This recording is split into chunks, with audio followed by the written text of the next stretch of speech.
Bagi aku, pengalaman adalah guru yang paling berharga. Kita jadi punya cerita dan karya, dan aku akan mencatatnya untukmu. Subscribe dan tekan loncengnya ya. Terima kasih. Assalamualaikum warahmatullahi wabarakatuh. Hai para pembelajar sejati, guru-guru seluruh Indonesia. Hari ini Nurma akan berbagi di catatan Nurma tentang buku yang pernah Nurma gunakan dalam aktivitas pembelajaran yang berjudul Interactive Notebook Language Arts ya.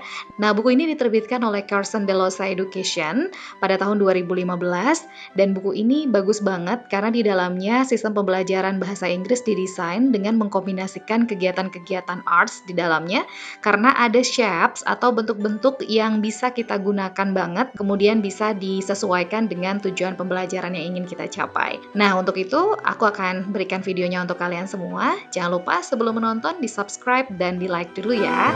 Thank you.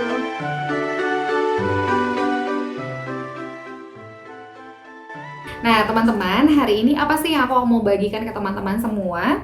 Ini adalah satu kebiasaan yang aku juga coba bangun ya di dalam diri aku sampai dengan saat ini, and I never stop learning. Dan bisa dikatakan mungkin aku juga bukan termasuk orang yang like to spend my activities or my time for playing game or something like that. I like speaking a lot. I like to share my ideas to others. Dengan teman-teman gitu ya, suka ngobrol orangnya, tapi aku tuh jarang banget suka main games atau something yang bagi sebagian orang itu adalah hal yang menyenangkan, karena menurut aku beda, setiap orang pasti beda-beda ya, kamu juga pasti beda juga gitu.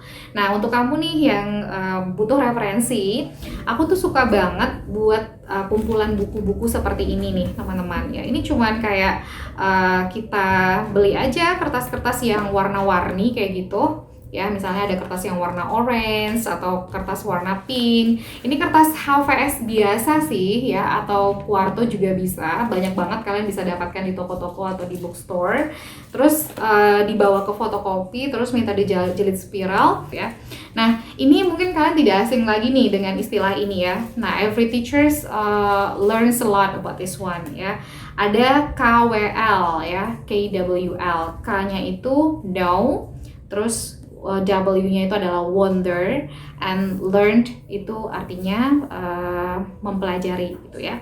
Nah, KWL, know, wonder, and learned. Nah, teman-teman, ini adalah KWL ya. KWL ini mungkin bukan istilah yang asing bagi teman-teman. Dulu the first time aku tahu KWL ini adalah ketika aku membaca jurnal-jurnal tentang reading comprehension ya.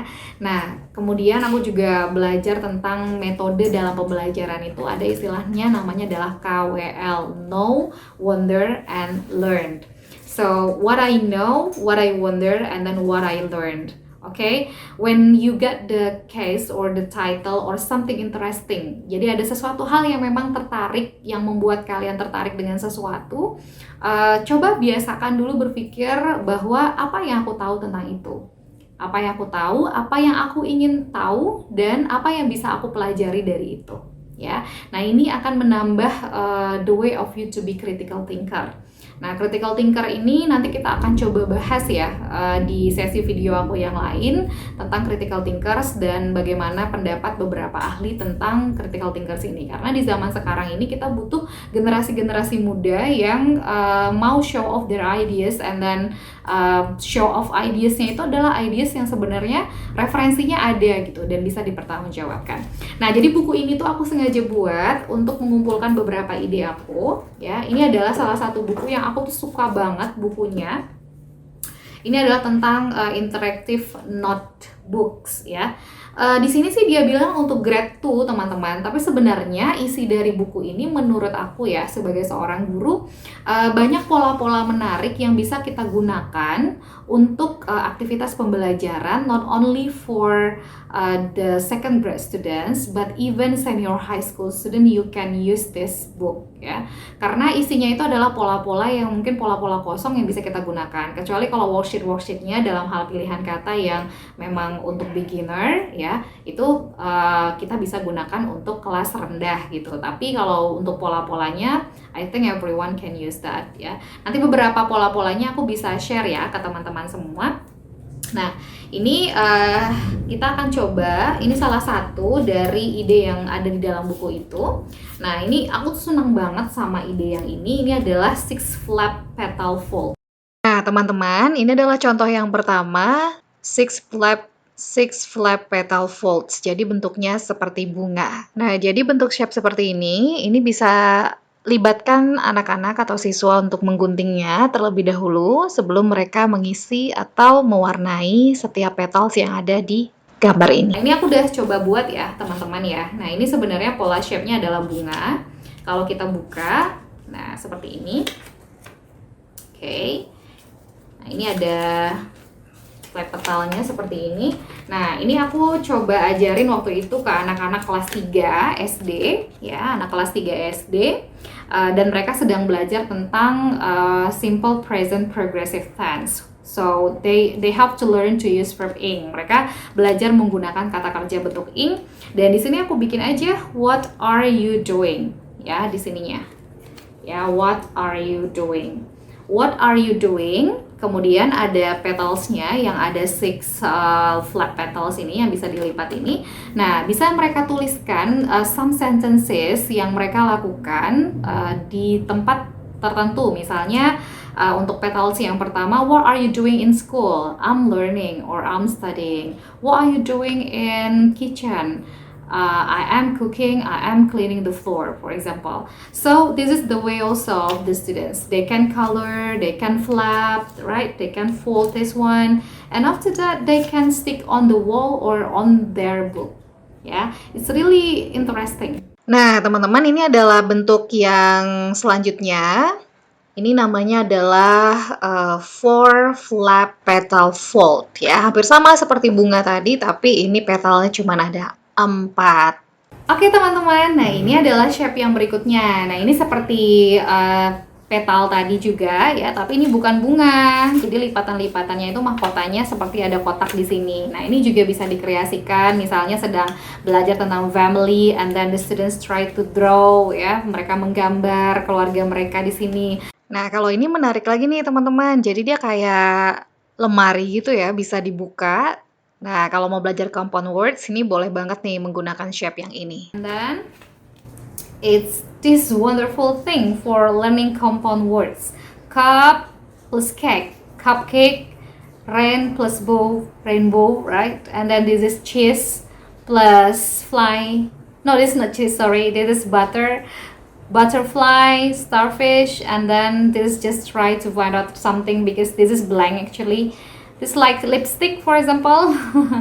That's the way. And then maybe you can do guessing game with your students. And before opening, okay, my students, can you guess cup plus cake? Cupcake. Is it true? Yeah, you are true. Cupcake. And this is the next choice. Ini kayak bentuk accordion fold gitu ya, seperti main musik akordion tapi secara sederhana. Jadi anak-anak bisa melatih motoriknya juga dengan menggunting ya, dan juga dengan memainkannya. Nah, ini ada bentuk shapes yang lain lagi ya, pembelajar sejati ya. Ini ada kayak caterpillar gitu, kayak ulat gitu ya, yang bisa dimainkan kayak akordeon juga.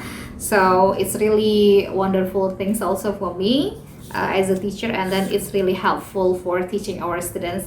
And the next one, this is like this, still like accordion, but the name is accordion folds. They are like this, but different shapes. Okay, maybe because you can make or divide it this one into two and try to change the verb live, living, take become taking, swim become swimming, go become going, right? And let the students do this one, and then it will be better too if your students also collect some shapes into a book ya. Bagus juga kalau anak-anaknya ngumpulin semua hasil yang dia buat itu di dalam buku gitu. Jadi itu jadi kayak interaktif notebook kita ya sebagai seorang guru. Kreativitas Ananda itu seperti apa gitu. Nah, teman-teman, para pembelajar sejati, ini adalah shape yang berikutnya yang aku share ke teman-teman semua. Bentuknya seperti amplop ya, tapi udah ada cara untuk mengguntingnya, udah ada garisnya juga, jadi bisa memudahkan. Nah, isi daripada amplop ini bisa untuk vocabulary anak-anak, atau mau divariasikan mereka menggambar makanan kesukaannya, dan lain sebagainya. Oke, ini juga bagus banget ya. Kalau yang kayak gini, ini kayak envelope aja ya. Jadi ini juga udah ada shape-nya dan sudah ada beberapa kartu di dalamnya. Nah, ini bisa diisi ya oleh anak-anak kita, bisa berupa gambar atau biasa berupa juga vocabulary menarik yang bisa menambah wawasan anak-anak kita based on the learning competence ya. Boleh juga berdasarkan aktivitas learningnya di dalam kelas seperti apa. Hopefully it will helpful for you, and don't forget to check the some shapes in my description box. Makasih banyak udah nonton video ini, semoga bermanfaat dan semoga bisa menyemangati para guru Indonesia untuk lebih berkreasi untuk anak murid kita tercinta. Bye. Pagiku cerahku, matahari bersinar, ku gendong tas merahku di pundak. Selamat pagi semua, ku nantikan dirimu di depan kelasmu, menantikan kami. Guruku tersayang, guru tercinta, tanpamu apa jadinya aku? Tak bisa baca tulis, mengerti banyak hal,